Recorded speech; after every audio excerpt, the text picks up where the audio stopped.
I get asked often whether it's still a good idea to study computer science or software engineering. With AI tools like ChatGPT becoming more powerful, many people are questioning whether the industry will even need software engineers in the future. In this video, I will give you a detailed breakdown of which parts of software engineering might be replaced by AI and which parts won't. So spoiler alert, if you are already studying computer science or working in big tech, there is no need to panic. So this is not another panic AI video, and I will start with answering your question right away. So if you're studying computer science right now or software engineering, don't stop. The skills you are learning right now will be still valuable even if AI becomes more integrated into the workflow. But hold on a second, where is this panic actually coming from? Let's watch this video from Mark Zuckerberg quickly together. I think this year, probably in 2025, we at Meta, as well as the other companies that are basically working on this, are going to have an AI that can effectively be a sort of mid-level engineer that you have at your company that can write code. And once you have that, then in the beginning it'll be really expensive to run, and then you can get it to be more efficient. And then over time we'll get to the point where a lot of the code in our apps and including the AI that we generate is actually going to be built by AI engineers instead of people engineers. But I don't know. I think that that'll augment the people working on it. So I mean, my view on this is like the future, people are just going to be so much more creative and are going to be freed up to do kind of crazy things. Famous words spoken by a guy who once promised us the metaverse. So think about prompt engineering, one of the emerging skills I have talked about in this video above. So last year I predicted it would become one of the most in-demand skills. This year, now it becomes a crucial part of working with tools like ChatGPT or Midjourney or other AI tools. The point is, the field is evolving and not dying. And if you can adapt to new tools, you will thrive. But before we talk about how AI will affect software engineering, let's take a step back and have a look at the bigger picture. So many engineers spend a huge chunk of their time in meetings, and some don't even touch code at all. They are focusing on architecture, collaboration, or stakeholder management. And there are also a lot of engineers with coordinative tasks or jobs. And check out this video above if you want to become a manager in the software engineering world. And people also study business, which, let's be honest, is in most cases just structured common sense. And yet business professionals are thriving. Even tools like Excel or other AI tools, financial AI tools exist. So yeah, don't lose sleep over AI taking your job. Instead, think about how it can enhance what you actually do right now. But first, let's have a look at how a software engineer spends his day in percentage to see what we can actually replace with AI.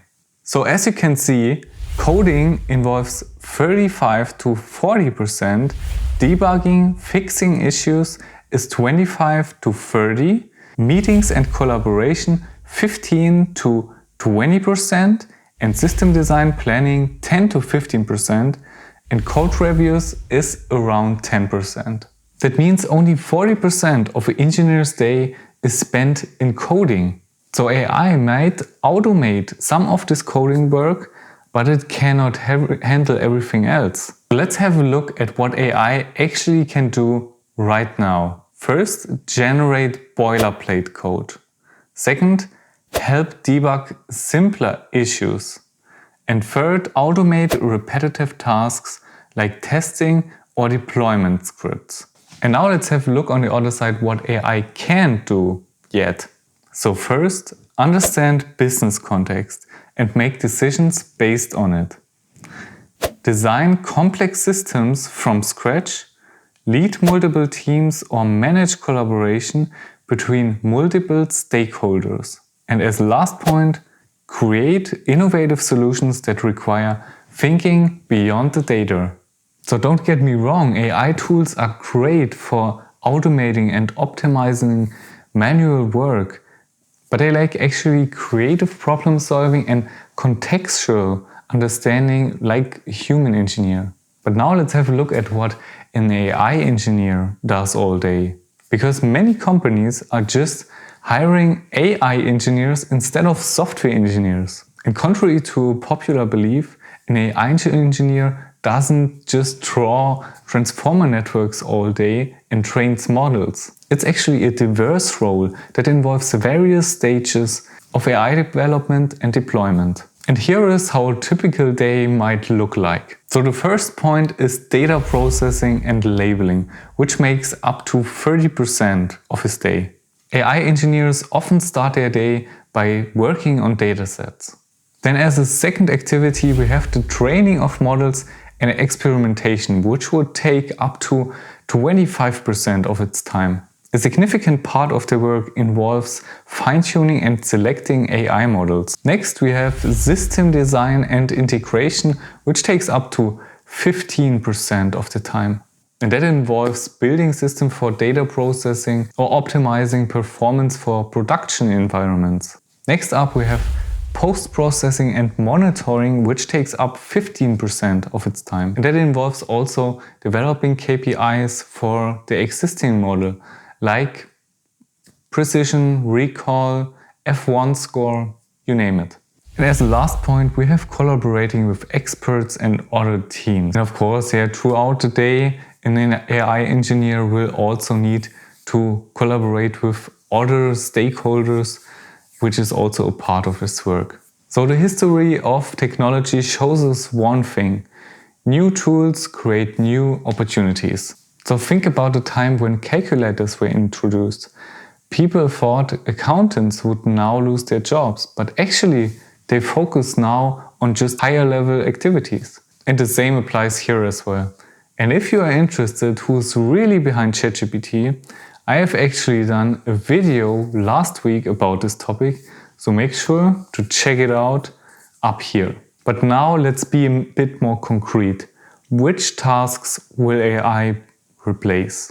It will for sure take over low-level programming. So for example, basic API integrations, bug fixing for common problems, and the third point, documentation generation. Luckily, all these 3 points have one thing in common, which is that they are hated by all software engineers. But it means actually more time for us to focus on these topics, solving real-world and hard problems, designing scalable systems, and innovating new products and experiences. And as a final point, I would like to present to you some stats that hopefully will make you happy. The global AI market is expected to grow from $135 billion to $1.6 trillion in 2030. And the demand for software engineers is projected to grow by 25% by 2031. While 30 to 40% of the tasks of a software engineer can be automated, the demand for software engineers who can work with AI is expected to double. So is it still worth studying computer science or software engineering in 2025 and beyond? Absolutely. AI won't replace us, but it actually will help us to do our jobs better. And if you're interested in how to program your first little game in Python, so to say a very basic visual game from scratch without any prior experience in programming required, we will start with how to program a function in Python and end with an assignment. So make sure to subscribe and turn on the notification bell if you don't want to miss it. The key is to stay adaptable, keep learning, and embrace AI as a tool to make your work more impactful. But what do you think? Are you nervous or excited about how AI will change our jobs? And drop your thoughts how it already has affected your job in the comments below. I would love to hear them. See you next week. Peace out.